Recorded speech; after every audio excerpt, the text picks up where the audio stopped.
एक professor class ले रहे थे।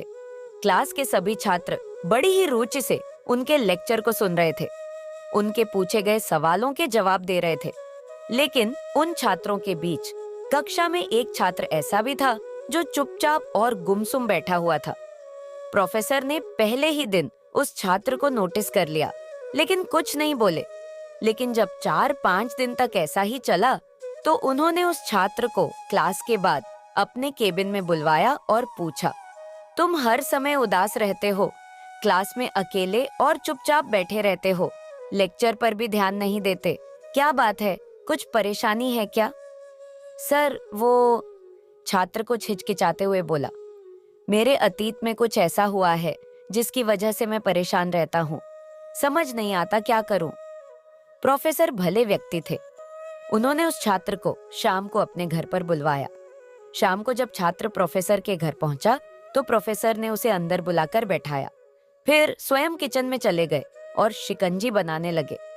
उन्होंने जानबूझकर शिकंजी में ज्यादा नमक डाल दिया। फिर किचन से बाहर आकर शिकंजी का गिलास छात्र को देकर कहा, ये लो, शिकंजी पियो। छात्र ने गिलास हाथ में लेकर जैसे ही एक घूंट लिया, अधिक नमक के स्वाद के कारण उसका मुंह अजीब सा बन गया। यह देख प्रोफेसर ने पूछा, क्या हुआ, शिकंजी पसंद नहीं आई? नहीं सर, ऐसी बात नहीं है, बस शिकंजी में नमक थोड़ा ज्यादा है। छात्र बोला, अरे अब तो ये बेकार हो गया, लाओ गिलास मुझे दो, मैं इसे फेंक देता हूँ।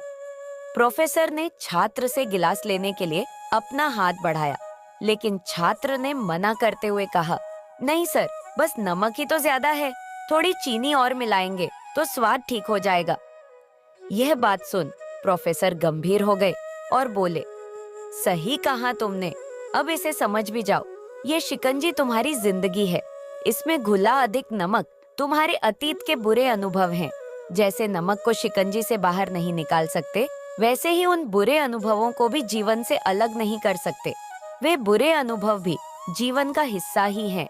लेकिन जिस तरह हम चीनी घोलकर शिकंजी का स्वाद बदल सकते हैं, वैसे ही बुरे अनुभवों को भूलने के लिए जीवन में मिठास तो घोलनी पड़ेगी ना।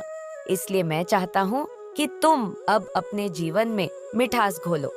प्रोफेसर की बात छात्र समझ गया और उसने निश्चय किया कि अब वह बीती बातों से परेशान नहीं होगा।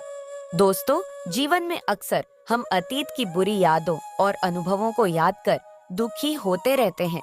इस तरह हम अपने वर्तमान पर ध्यान नहीं दे पाते और कहीं ना कहीं अपना भविष्य बिगाड़ लेते हैं। जो हो चुका उसे सुधारा नहीं जा सकता, लेकिन कम से कम उसे भुलाया तो जा सकता है, और उन्हें भुलाने के लिए नई मीठी यादें हमें आज बनानी होंगी। जीवन में मीठे और खुशनुमा लम्हों को लाइए, तभी तो जीवन में मिठास आएगी। दोस्तों, उम्मीद है ये कहानी आपको जरूर पसंद आई होगी। अगर कहानी अच्छी लगी हो तो वीडियो को लाइक और चैनल को सब्सक्राइब अवश्य करें। धन्यवाद।